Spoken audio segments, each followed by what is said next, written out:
Biz hozir sizlar bilan Lexin kompaniyamizning limonli choyi hamda qora lendi kofemizni birgalashib aralashtirib ichishni o'rganamiz. Bu nima uchun foyda beradi? Aynan shu ikki mahsulotimiz birinchi o'rinda limonimiz organizmga achishini qilib beradi. Qonni suyultirib, qon bosimini normada ushlaydi. Bu narsa yozga juda ham yaxshi ichimlik. Salqin holatda sezim bo'ladi, ya'ni sovuq suvga ham bemalol sezib bo'ladi. Bunisi qora kofemiz, lendi qora kofe birinchi o'rinda yog'larni eritib ozdirishga zo'r yordam beradi. Jigarni zo'r filtrlab tozalab beradi. Bemalol tez bo'ladi. Ikkalasi birgalikda mahsuta bo'lib energetik ichimliklarni o'rnini bosadi. Energetik bizni energiya beradi bizga, lekin sog'lig'imizga foyda bermaydi. Aynan bu mahsulotlarimiz bizni energiyaga to'ldirish bilan birga sog'lomlashtiradi ham. Men sovuq suvga tayyorlayapman.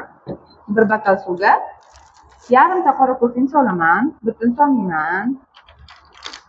Yarimtasini soldim, yarimtasini men kecha ichgandim. Limon, mana buni butun solaman.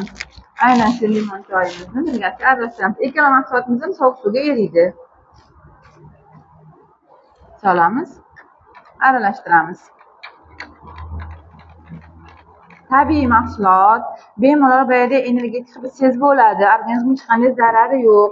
Agar sizda qon bosimi yuqori bo'layotgan bo'lsa, buni issiq suvga tayyorlab iste'mol qilmang. Issiq suvda battar qon bosimini ko'tarilishiga sabab bo'lib qolishi mumkin. Shuning uchun sovuq suvga tayyorlang va qon bosimi yuqori insonlar aynan mana shu kofemizni mana buni yarimtadan iste'mol qiling. Agar oddiy mana bu limoningiz bo'lmasa, tabiiy limonimiz bor, o'sha limonning suvini siqib ham bemalol aralashtirib ichsangiz bo'ladi. Qora kofeni o'zida ham tez bo'ladi. Men ikkalasini aralashtirib iste'mol qilishni yoqtiraman, chunki juda ham ajoyib mahsulot bo'lib, ta'mi mazali. Iste'mol qilamiz. Ta'mi ham juda mazali. Achchiq icholmayotganlarga achchiqligi ham o'z darajada bilinmaydi. Barchangizga tavsiya qilamiz.